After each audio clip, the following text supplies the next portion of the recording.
Aujourd'hui, je voudrais partager avec vous une discussion entre un leader politicien de renom mondial avec un leader spirituel, encore de renom mondial, qui essayent de faire une alliance entre eux pour se protéger, aussi protéger le monde entier du danger des Israélites, du danger que le peuple juif pose à l'humanité entière.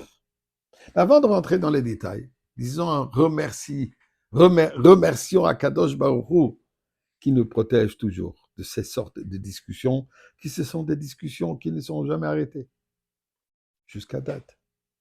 Alors, ensemble, Mizmor le soy d'Ori l'Adonai kol harativ de s'adonner besimcha. Boy le fana b'yonan adou k'Adonai elim hu asana v'la anach na'am v'tzah marisay. Boy yishar b'soy l'chatzroy sebesi lohid le boch shema ki toy v'Adonai l'olam chasdoy v'yad doy v'doy emunosoy. Donnons de la tzedaka, ça c'est notre force.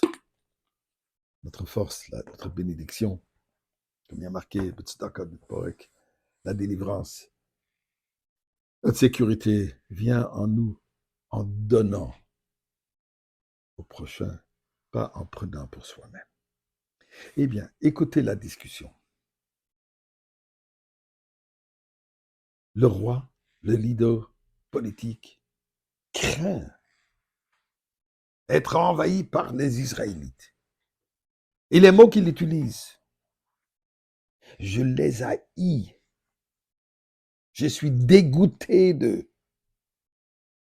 Ils me dérangent à tel point au fond de mon être. Pourquoi? Puisqu'ils sont rares, ils sont multiples, ils sont beaucoup. C'est énorme.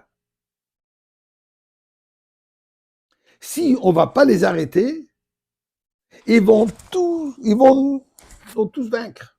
Ils vont envahir tout. Ils vont dévorer tout. Tel qu'un bœuf qui dévore tout l'herbe qu'il y a devant lui. Il faut absolument trouver une solution. Comment se protéger de ce danger mondial de ces Israélites. Ils ont même recouvert l'œil de la terre.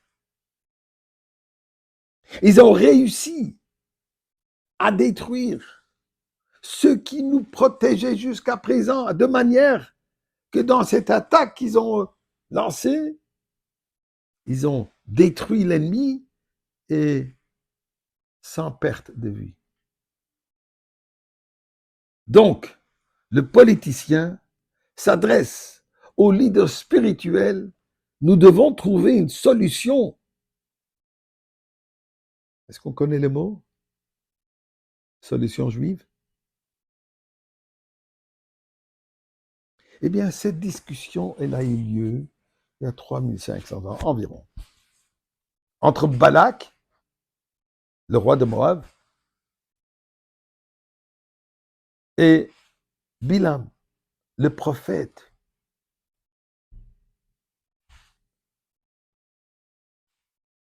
Qui est la paracha de cette semaine? L'histoire de la paracha de cette semaine. Et bien sûr, il lui promet toutes les richesses. Venons, faisons une alliance. Moi, je vais te payer, je vais te donner tout ce que tu as besoin, de l'honneur, de l'argent et tout ça. Juste donne-moi tes armes pour que je puisse combattre ce danger. Est-ce que ce n'est pas du déjà vu? Est-ce qu'on n'entend pas le même discours aujourd'hui? Ici au Québec, il y a un petit moment, quelqu'un qui s'est exprimé. Les Juifs, ils prennent trop d'espace. Moi, je me suis fait dire, il y a quelques années, d'un rédacteur en chef d'un des grands journaux ici à Montréal, mais monsieur le rabbin, soyez honnête, vous savez que vous contrôlez le monde. Bon, je ne vais pas rentrer dans les détails de cette discussion, mais ce sont des accusations qu'on n'arrête pas de faire. On nous accuse qu'on est nombreux. Qui rave où?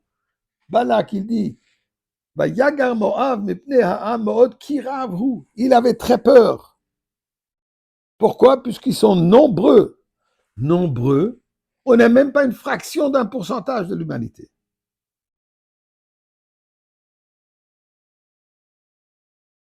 est-ce que le président des États-Unis ne s'est pas exprimé une fois, n'a pas réalisé que le micro est encore ouvert, en parlant à un autre président d'ailleurs, dit « I'm disgusted by him ». Je suis dégoûté en parlant du Premier ministre d'Israël. Rien de nouveau, déjà vu. Alors c'est quoi notre réponse? Notre réponse, elle est très simple. Comme Dieu, il dit à ce prophète Bilam, n'essaie pas de les maudire. Pourquoi? Puisqu'ils sont bénis. C'est un peuple qui est béni. Alors au lieu de les battre, accrochez-vous à eux, que vous aurez aussi la bénédiction. Parce que finalement, qu'est-ce que le juif veut? Tout ce que nous voulons, que ce soit qui est la paix absolue pour le monde entier, un monde parfait avec la venue de Mashiach. Alors, mes chers antisémites là-bas à travers le monde, au lieu d'essayer de nous combattre, joignez-nous.